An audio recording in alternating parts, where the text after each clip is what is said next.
बाँड्दा बाँड्दै 9 दिन सिडिओ कार्यालयमा थुनाइ पाएको व्यक्ति हुँ र आज पनि अहिले पनि भर्खरै रापरवाका विद्यार्थी युवा नेता निराजन बमलाई तपाईहरुले चितवनबाट अरेस्ट गरिराख्नु भएको छ। यो तपाईहरुको लोकतन्त्र हो।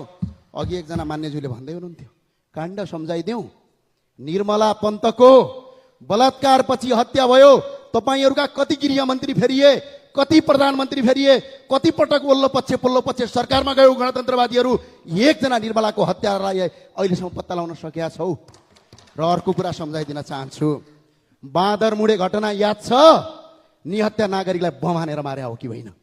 अझ अर्को घटना सम्झाइदिउँ, लमजुङका शिक्षक मुक्तिनाथ अधिकारीका हत्याराहरू आज यही संसदमा सांसद भएर हिँडिरहेका छन्। यसको जवाब चाहिन्छ कि चाहिँदैन?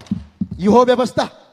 खुल्ला मञ्चमा उभिएर 5000 मान्छे मैले मारेको हुँ भन्ने व्यक्ति यो देशको प्रधानमन्त्री बन्न पाउने व्यवस्था हो। भारतको दिल्लीमा लुकेर नेपालमा निहत्या मान्छेहरूको मार्नुपर्छ भनेर अगाडि बढ्ने व्यक्ति यो देशको सांसद मन्त्री बन्न पाउने व्यवस्था यो उत्तम हो। यही देशका लागि चाहिए हो यो व्यवस्था। व्यवस्था जनताका हितका लागि। आज कर कति छ? 300% कर छ। हुँदा हुँदा पैतृक सम्पत्तिमा सम्म तपाईहरुले लाभ कर लिने गरिसक्नुभयो। त्यो भएको हुनाले यो व्यवस्था जनतालाई चाहिएको होइन।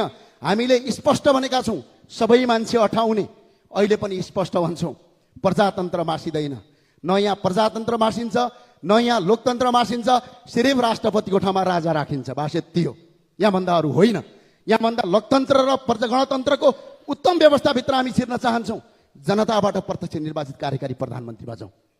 अहिले पनि यो देश यहाँ कतिपय सांसद हुनुहुन्छ टीका लाउनुहुन्छ। 81% हिन्दू भएको देश आज हिन्दू राष्ट्र मासिएको छ। प्रदेश संरचना खारेज गर्नुपर्ने प्रदेश पालिएको छ। कार्यकर्ता सेटलमेन्टका लागि देशलाई 26 खर्ब गर्न पाइँदैन। त्यही भएर राजा सहितको प्रजातन्त्र चाहिन्छ। खुलम खुला बहस गर्न हामी तयार छौं। हस्, धन्यवाद।